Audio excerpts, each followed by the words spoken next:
Hey guys, Banana Luck here and back with another Watcher of Realms video. So once again I'm still on holiday, so pardon with me with the audio issues because obviously the game volume is way too loud, but even if I keep the volume all the way down it's still gonna play through, and yeah, we just have to live with that for a bit.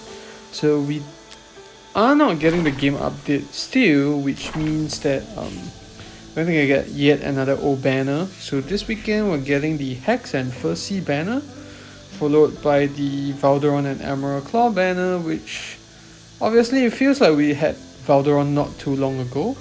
But yeah, here is he back again, and honestly I don't think this is a great banner to go for. Valderon is still very niche in terms of usage.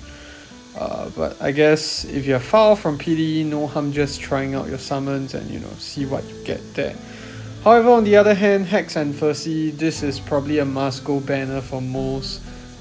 So there was a Lizard banner that was rumored that has Ferssi, Trask, as well as Salazar. And most people were actually hoping to use that banner to get their copy of Ferssi. And that's very simple. The reason why. There is Hex on the banner, but we'll talk more about him later. Let's talk about Ferssi first. So if you take a look at all the Apocalypse team in the top tiers, you're gonna see Ferssi in every one of it. Right here, right here, right here. Everyone is using Ferssi. And there's only one reason why. That's because Ferssi has this spell. It's over here. Applies AoE damage reduction to allies in range, and if you can see on the just below his BP, below his description of what type of unit he is, you can see that his range is actually a vortex range.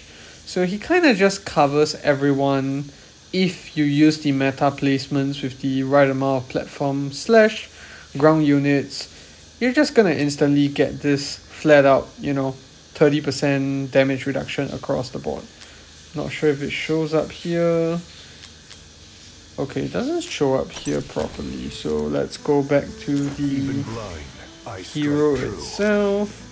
I should have Ferssi right here. Yes, there we go. So you can see damage reduction. That's just gonna flat out be. Oh, okay, it's actually 25% when you fully max it out. And that's huge for Samra because all of Samra's attacks are basically AoE attacks. So in between cycles, when he does his normal hits, those are AoE hits.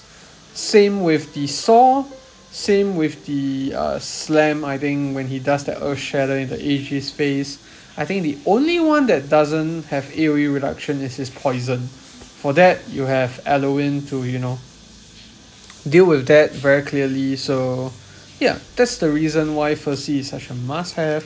If you don't have him, it's gonna be a high chance where you wound up being stuck at Apocalypse 2, maybe in like, I don't know, 50k blood, even not even 80k I would think.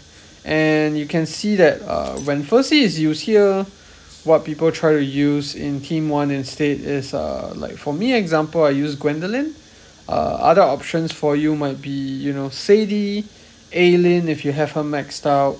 Those are the options that you really have to live with if let's say you don't actually have Ferssi in your team. So very important hero. That's probably the reason why lots of people were wanting to pull for him. And I think now that he's in the Hex banner, if you don't have Ferssi, you don't have Hex, definitely a must pull. And yeah, now enough talk about Ferssi. Let's talk about Hex instead.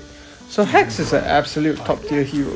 There's really no reason why anyone don't want their first copy of him or awakenings of his, because all of his awakenings are just straight out awesome. So Hex, most of the time you're seeing him being used in Guild Boss 1. Paired with Araka or Iova, he can dish out up to 3 million damage. A5 with his maxed out artifact, and no other unit can come close to that. And you can see my Hex artifact is level 5. One more level and it's gonna get to level 6, and we can do that really quickly actually with a Mythic Artifact Essence, which we are about to form up one when we actually complete a few more weeks of Samra.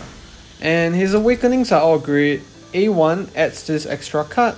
So in case you didn't know, his ultimate, or rather his whole skill kit, just revolves around throwing out cards. Every 3 cards he throws, there's a chance for him to select 3 better cards.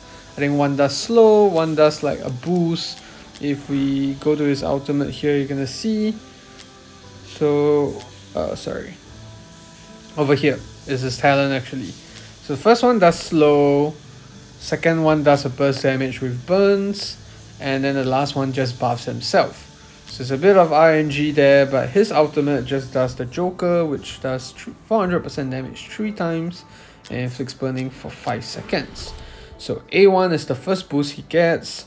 The Fool, that's going to be 500% damage instead, and it inflicts a slow as well, which helps him a lot because there's a passive in his kit. You can see here, increases damage dealt to units inflicted with CC effects, and slow is one of them.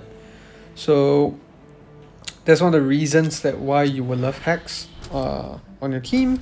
And then his Awakenings, we already saw the first one. Second one is just extra attack. Third one basically extends his ultimate duration. So the effect lasts for 35 seconds, but with his A3 you can get it up to 65 seconds, which means that he's gonna have crazy ultimate uptime on him. A4 is penetration, that's great, especially on the DPS unit. And A5, it's a bit wonky how this works, but how I read it is that every time he does that card, like he selects one, he's gonna get 1 card back straight away. So that means that he only needs to, you know, draw 3 more cards before he does another ultimate. And that's just gonna improve his uptime in terms of damage, because the card draws are what gives him the most amount of damage. And then the Joker and the Fool has an increased damage of 30%. So it's really tempting for me to go for his A5, to be honest. But it's going to take quite a bit of resources there because it's a 15x event and it's paired with Ferssi, which honestly isn't the greatest unit when it comes to Awakenings. I think A1 of Ferssi works just enough.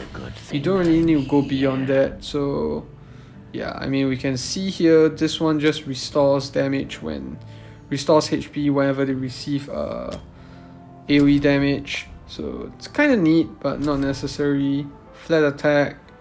And then this one reduces the cooldown of that first talent that we're talking about. This extra rage regen, and then A5 just increases the healing multiplier. Nothing crazy, which is why I'm still on the fence on whether we should try to go for A5 Hex. I think A3 is definitely manageable. I wouldn't mind going for that, but we'll see how we do with the Divine Summons before we start expanding on the rest. So yeah, it's a not too bad banner. I think if they did what they planned, which is Hex and Xeris, I think, the new Summoner Cultist unit, that would have been a better summon, because new units are definitely better to collect compared to, you know, having a chance to actually get Ferssi instead. But let's see what they do, you know, when the patch and all hits. Would they like combine the 2 new heroes? I mean, that'd be great in my opinion, but we'll see how that goes. So that's gonna be it for the banner updates. If you have any questions, feel free to leave it down in the comment section below.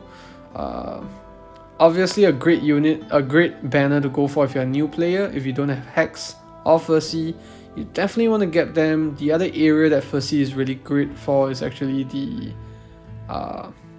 Healer's Codex, which is the Wasteland Titan one, which is currently not in rotation, so we can't really showcase Ferssi there. So this time around we have the Conquerors, Hellfire Emperor, and then we're gonna have the Pelagios one, which is the Furious Torrent. So yeah, that's gonna be it for the video. Thanks for tuning in, and I'll see you in the next one.